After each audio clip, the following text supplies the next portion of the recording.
Students, welcome to students friend online classes. आज की इस वीडियो में हम क्लास 6 हिस्ट्री से रिलेटेड चैप्टर 4 जो वैदिक एज है इससे रिलेटेड कुछ क्वेश्चंस एंड आंसर्स के बारे में बात करेंगे। सबसे पहले आते हैं the tick the correct option. दरअसल ये टिक द करेक्ट ऑप्शन के ऑप्शंस थे बट मैंने आपको राइट आंसर दे दिया जैसे मैं हर बार करता हूँ। तो विच इज़ द ओल्डेस्ट वेदा, सबसे पुराना वेद कौन सा है? तो वो है हमारा ऋग्वेदा। किस वेद को यूनेस्को ने अपने वर्ल्ड हिस्टोरी ह्यूमन हेरिटेज के तौर पर शामिल किया है? तो उसका नाम आंसर भी है ऋग्वेदा। ठीक है, ऋग्वेदा पुराना है और साथ में ह्यूमन हिस्ट्री के लिए अपने यूनेस्को में सेव किया गया है। इसके बाद है सामावेदा, जो बुक है उसमें क्या लिखा हुआ है? तो सामावेदा में ऐसी हाइम्स लिखी हुई हैं, हाइम्स का मतलब होता है छोटी छोटी पोइट्री टाइप की, ऐसी पोइट्री टाइप की लिखी हुई हैं जो किसी रिलीजियस सेरेमनी में गाई जाती हैं। अक्सर हम इन्हें मंत्र कहते हैं। ठीक है, इसके बाद बताना है आपको कि the main god of Rigveda are, Rigveda में जो मेन भगवान है कौन से भगवान पर एम्फेसाइज किया गया है? तो ऋग्वेद में इंद्र, अग्नि और वरुण को एम्फेसाइज किया गया है। इसके बाद ट्राइबल असेंबलीज़ को ऋग्वेदा में क्या कहा जाता था? मतलब राजा की मदद करने के लिए जो असेंबली तैयार की जाती थी उसको क्या कहते थे?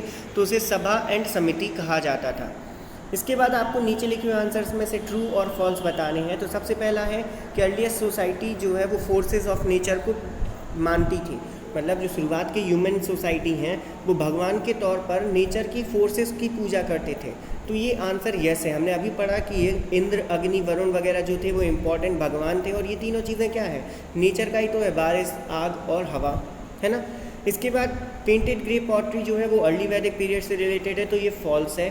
जो पेंटेड ग्रे वेयर पॉटरी है ये लेटर वैदिक पीरियड से कनेक्टेड है, ना कि अर्ली वैदिक पीरियड से। इसके बाद जो इंडो आर्यंस हैं वो ही मेनली एग्रीकल्चर प्रोडक्शन के लिए ज़िम्मेदार है। तो हाँ, इंडिया में जो स्टार्टिंग हुई थी एग्रीकल्चर की वो इंडो आर्यंस के तौर पर मानी जाती कि इंडो आर्यंस पहले रहने आए, फिर उन्होंने ही एग्रीकल्चर को स्टार्ट किया था। ठीक है, इसके अलावा in the later Vedic period the king was less powerful. Later Vedic period में किंग कम पावरफुल था, तो ये फॉल्स है। लेटर वैदिक पीरियड में किंग की जो पोजीशन है वो बहुत ज़्यादा पावरफुल पोजीशन थी। ठीक है, इसके बाद मेगालिथ जो होते हैं वो स्मॉल स्ट्रक्चर्स होते हैं, तो ये आंसर रॉन्ग है। जो मेगालिथिक है वो स्टोन के बड़े बड़े स्ट्रक्चर होते हैं, क्योंकि मेगा का मतलब ही होता है बड़ा। ये एक ग्रीक लैंग्वेज से लिया गया वर्ड है मेगा, और मेगा का मतलब होता है बड़ा और लिथिक का मतलब होता है पत्थर। तो बड़े बड़े पत्थरों से जो रिलीजियस सिग्निफिकेंस के स्ट्रक्चर बनाए जाते थे उन सभी को मेगालिथ कहा जाता था। ठीक है, ट्रू फॉल्स के बाद अब हम आते हैं वन सेंटेंस या छोटे छोटे क्वेश्चंस के ऊपर, फिर हम कुछ बड़े क्वेश्चंस को भी देखेंगे। तो यहाँ पर आता है नेम द 4 वेदास, 4 वेदास के आपको नाम बताने हैं। तो ऋग्वेदा, सामावेदा, यजुर्वेदा, अथर्ववेदा, ये हमारे 4 वेदास हैं। इसके बाद हमें कुछ ऑक्यूपेशंस बतानी है अर्ली वैदिक सोसाइटी की। मतलब शुरुआत के समय में जो लोगों की ऑक्यूपेशन थी, जो जॉब करते थे, हम उन जॉब्स के बारे में बताना है। तो उन जॉब्स की अगर बात करें तो वो क्या थी? तो एग्रीकल्चर मेन जॉब थी, एग्रीकल्चर। इसके अलावा एग्रीकल्चर के अलावा भी कई सारी जॉब्स की जाती थी, जिनमें हमारे कह सकते हो पॉटर्स हो गए, वीवर्स हो गए, कारपेंटर, टर्नर और different type of chariot maker, jewellers, ऐसे कई सारी जॉब्स इस समय पर की जाती थी। इसके बाद सेकंड क्वेश्चन हमारे सामने ये रहा, with which culture is painted grey pottery ware associated? किस कल्चर से पेंटेड ग्रे वेयर पॉटरी जो है वो एसोसिएट करती हैं या किस कल्चर में फॉलो की जाती थी? तो जो पेंटेड ग्रे पॉटरीज़ हैं वो लेटर वैदिक कल्चर से इस्टेब्लिश की गई हैं, जहां हस्तिनापुर, अतरंजी खेरा, कौसंबी, ऐसी कई सारी जगहों से हमें इस कल्चर के एविडेंस देखने को मिले हैं। साइट्स भी पूछा था कि कहाँ से आखिर मिले, तो साइट्स का मतलब होता है जहाँ से खोदने पर यहाँ की एविडेंस हमें मिले हों। इसके बाद है कि why do the people of the later Vedic society worship god? जो लेटर वैदिक सोसाइटी के लोग हैं वो भगवान से पूजा के तौर पर क्या मांगते थे? तो वो पूजा के तौर पर जो रिसिटेशन और सेक्रीफाइस है, मतलब बलि वगैरह जो होती थी, पूजा वगैरह, उन्हें ही बलिदान या सब कुछ कहा जाता था। तो इसके थ्रू वो लोग क्या करते थे? प्रजा के लिए, मतलब अपने बच्चों वगैरह के लिए या जो जनता है उनके लिए कि सब खुश रहें, पशु के लिए अपने जानवरों की हेल्थ वगैरह मांगते थे, फूड और ये सब चीज़ों भगवान से मांगा करते थे कि हमारा घर परिवार अच्छे से चलता रहे, XYZ। ठीक है, इसके बाद 4 मेगालिथिक साइट्स के नाम लिखने हैं। तो 4 मेगालिथिक साइट्स आपके पास बहुत सारी मेगालिथ साइट्स हैं, जिनमें से आप कोई भी 4 याद कर सकते हो। जैसे मैंने यहाँ पर 4 ली है। पहला है नाइकुंड इन द विदर्भा, इसके बाद है Nagarjuna Konda in Andhra Pradesh, Sarur in Tamil Nadu and Porkalam in the Kerala. ये इनका प्रोनाउंसिएशन है।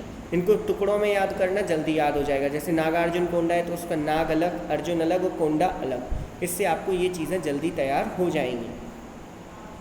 इसके बाद हम नेक्स्ट क्वेश्चन पे आते हैं। तो नेक्स्ट क्वेश्चन हमारे पास है ब्रीफ में, कुछ बड़े में आंसर देना है। पहला, who were Indo Aryans? Indo Aryans कौन थे? तो इंडो आर्यंस एक नोमैडिक ट्राइब थी जो पहले यूरोपियन साइड में रहा करती थी, ठीक है, यूरोप के किसी एरिया में रहा करती थी।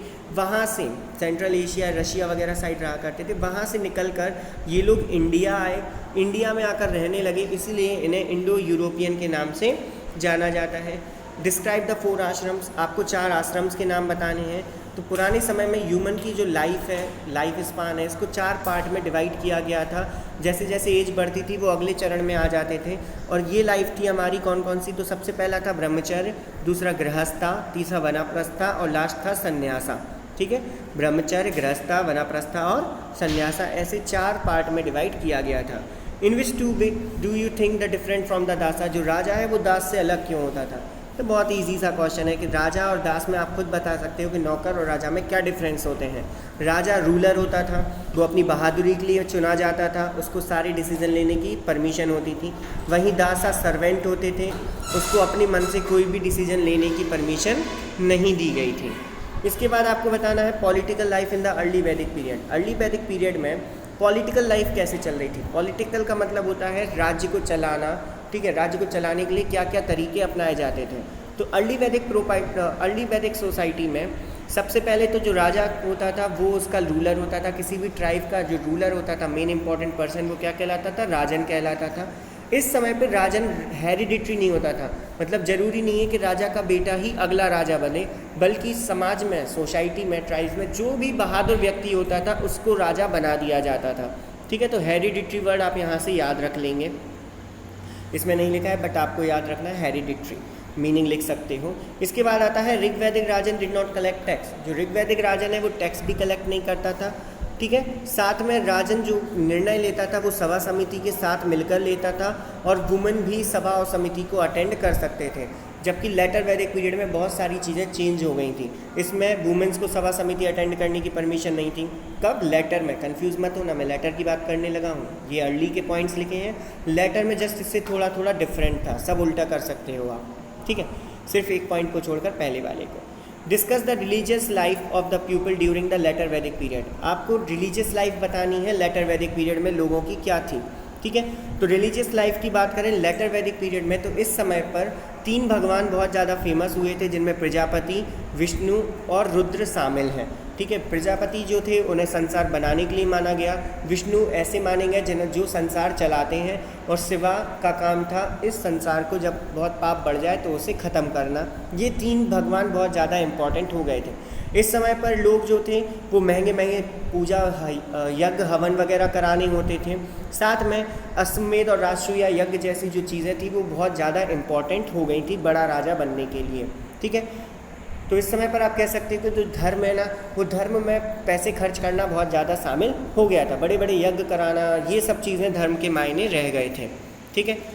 इसके बाद नेक्स्ट क्वेश्चन ये रहा, हमें right a short note on Vedas. हमें ऋग्वेद, चारों वेदास के ऊपर एक ऐसे लिखना है या एक नोट लिखना है। तो 4 वेद कौन कौन से थे? तो ऋग्वेदा, सामवेदा, अथर्ववेदा, यजुर्वेदा, इन चारों वेदों के बारे में लिखना है।